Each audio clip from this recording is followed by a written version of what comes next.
Cap में एक मल्लाह गया, फौजी जवान अभी कुछ बैठे थे, बोला जाकर के जय हिंद सर। हाँ जय हिंद जय हिंद। कौन हो तुम, कहां से आए हो? वो मल्लाह बोला सर मैं जात का मल्लाह हूं, जो सिंधु नदी है ना वहां एक मेरी छोटी सी झोपड़ी है, मेरा काम है मछली मारना।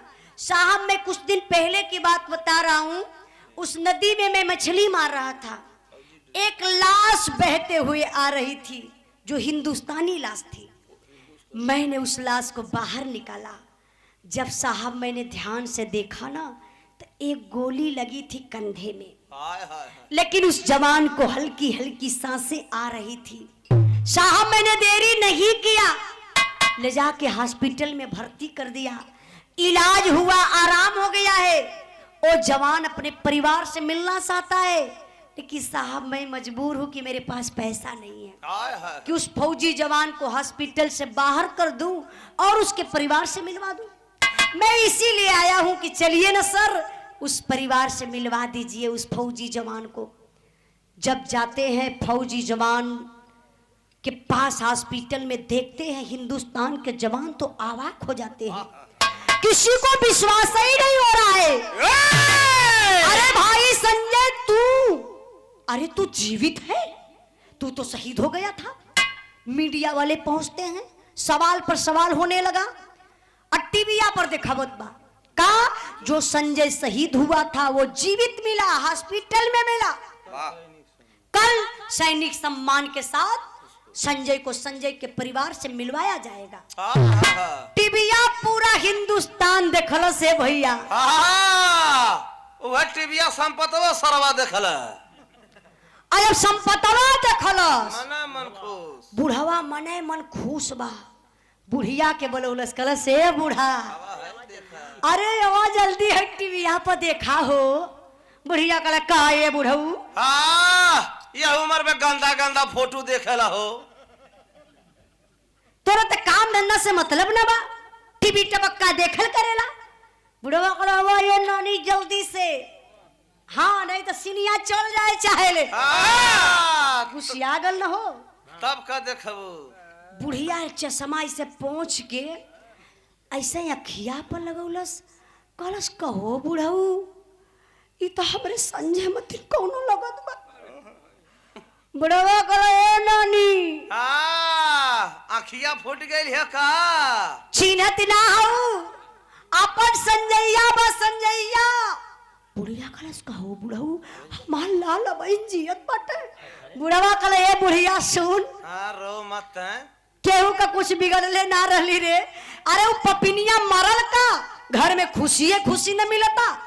देख पहली खुशी आरतिया मरी गई, दूसरी की खुशी 10 लाख हमारे नाय ट्रांसफर हो गई हुई, तीसरी की खुशी देख बेटवा जियत मिलल, चौथ की खुशी फिर नौकरी करी पैसा कमाई न रे, अब पचमी खुशी न बुढ़िया अब की संजैया का बियाह करब न। निम्मन पतो रे दोनों जने काम चली रे। कैसन काम चली? अरे सब समझ गया, नहीं तेरी करतलिया मदद कौन काम चली? अरे वह बूढ़ी बूढ़ा तेल लगाई, ऐसे साफ बोलल कहीं तो अरे एकदम सफा है, तू समझ नहीं पाओ। बुढ़वा कलस देख दहेज तो ऐसा ले बना रे, टोला परोसा देखी। ए मेरे बाबू कल हुआ, और जब कल भयल तो सैनिक सम्मान के साथ संजय घरे अलन। जैसे आप लोग बिरहावा सुने बैठल हवा, ऐसे पूरे क्षेत्र का जनता खाली जुटल बा संजय के देखे बदे। ऐसे ही मंच लगल बा, संजय बैठल हुए, अब मीडिया वाले फिर पहुंचल, सवाल पर सवाल करे लगे। संजय आपकी मम्मी मिली, पापा मिले, परिवार मिला, गांव मिला, समाज मिला, आपका जीवन दान आपको मिला, आपको क्या फील हो रहा है? कला भाग सारे पहले में हरारू खोजे दे। संजय हर बार ताकत हुआ, कुछ बोलत ना हुए, तो बुढ़िया माई समझ गई कि संजय का खोजा था। आइल बुढ़िया घरवा में से संजय का बरवा सुहरावत ऐसे कहलस, लाल हो हम बुझत बानी ललऊ, अखिया जेके तोर खोजत बन ही रहू, ओकर अखिया तो के खोजलस ना ये लाल, 10 लाख रुपया का पौलस पपिनिया हीरा हो तेरे हिये तभी तौलस से लाल कोनो दूसरे मर्दे के साथे भाग गई। जो फौजी जवान इमोशनल में था मेरे बाबू तेवर में आ गया। माँ ऐसी नारी की मेरे जिंदगी में कोई जरूरत नहीं है।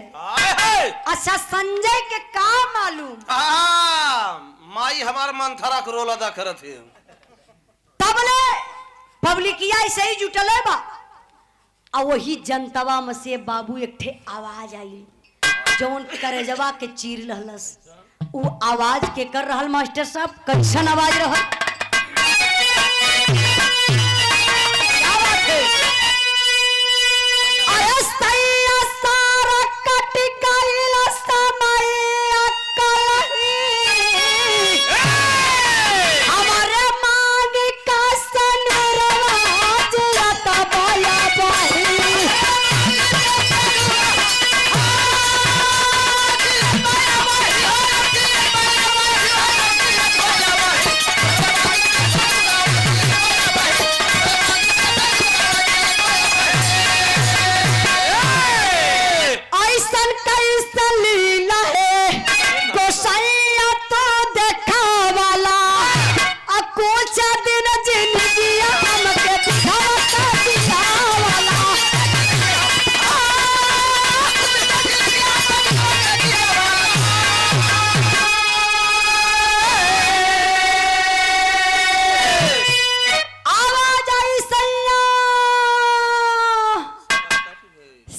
सारा कट गईल समैया कलही हमारे मांगी का सेनुरवा जियत बया बही। पूरी पब्लिकिये पीछे मुड़ के ताके लगल। अरे कौन बदतमीज औरत है जो संजय को अपना पति बना रही है। पब्लिकिया ना पहचानत रहल बाबू और ना पब्लिकिया जानत रहल लेकिन संपतवा तो चिंता है। संपतवा तो पहचान ही गयल कहलस कहो सरवा से धोखा कैले का ई अर्तिये बा की अर्तिया मौसिक लड़की खड़ी है। तब ले बुढ़वा चीन ही गए ना ना ना ना ई अर्तिये बा अर्तिये भेदवा खुल जाई।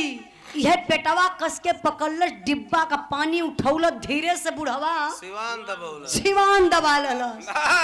तब ले बुढ़िया चीन ही गई। अब बुढ़िया के चिन्ह तो देरी ना भयल जाय के संजय के अकबरिया में पकड़ के झूल गई। लगल बनावटी बुढ़िया रोवे कहरे लाल हो लाल अरे ललऊ डैनिया आ गई चिन्हत ना हुआ लाल अरे लाल हो लाल चुड़ैल खड़ी है चुड़ैल।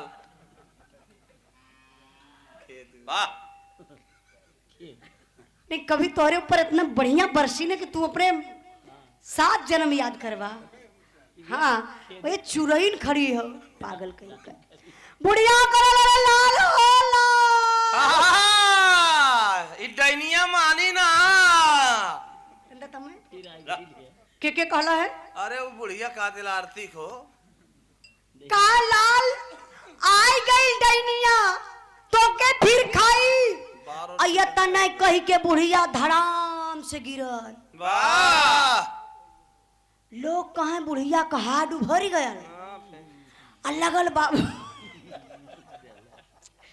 पागल हुआ मर जीवा जल्दी मरबा पागल कहीं लगल बेना डोलावे लोग कहे की आरती सॉरी बुढ़िया का हाथ उभर गयल। आये मेरे बाबू तबले आरती बेचारी करीब में आइल फौजी जवान संजय खींच कर तमाचा चला दिया। आरती गिर गई उठ के रोवा लगली स्वामी जी आप ऐसा क्यों कर रहे हैं मुझे नहीं पहचान रहे मैं आपकी आरती आपका बेटा। फौजी जवान बोला सुन आरती मैं पहचान लिया तू मेरी पत्नी है लेकिन मुझे पत्नी कहने में भी शर्म आ रही है।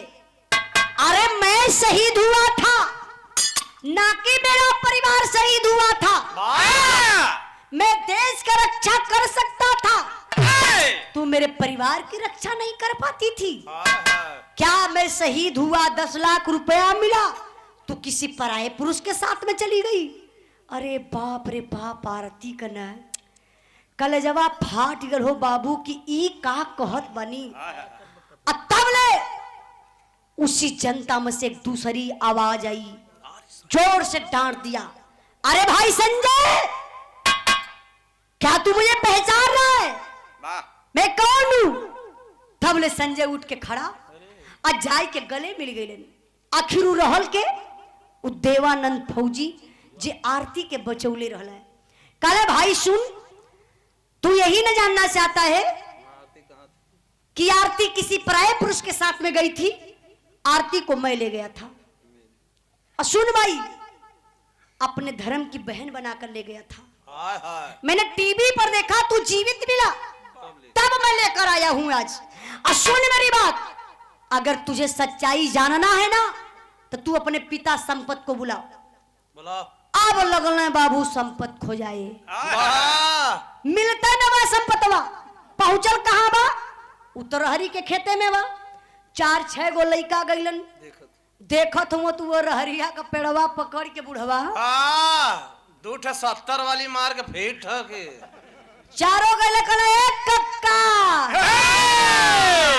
चला घरा चेक बटा थलेला। चला चला तो बुढ़वा काहे तैयार हुई? चारों लइका जबरी लेके अइले संपत के संजय के सामने खड़ा कर दले। आ संपतवा बहिन बुझत कि भेदवा ही खुली। बुढ़वा लगल जो मैं मुझे कुछ पता नहीं चला।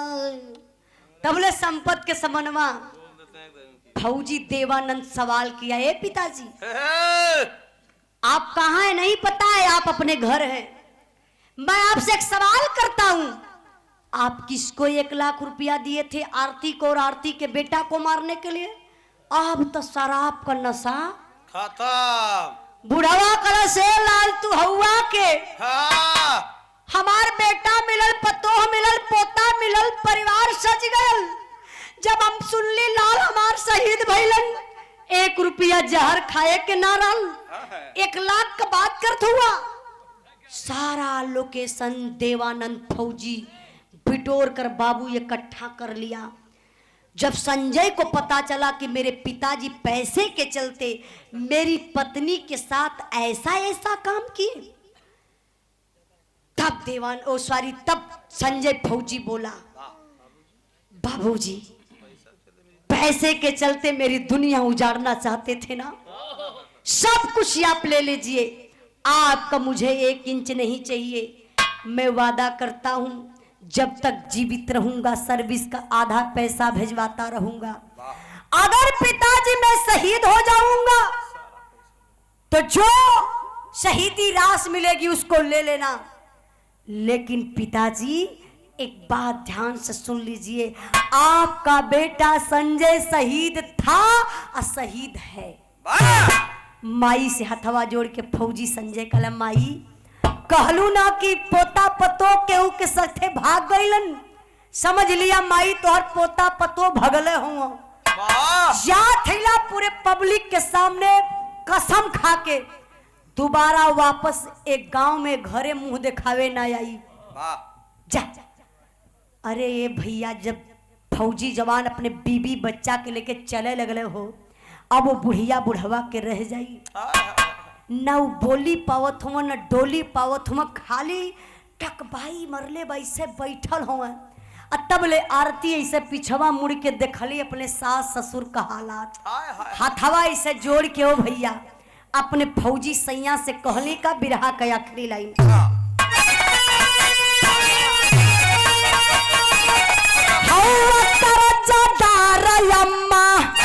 बाबू के एहसान के हम के छोड़ा सैया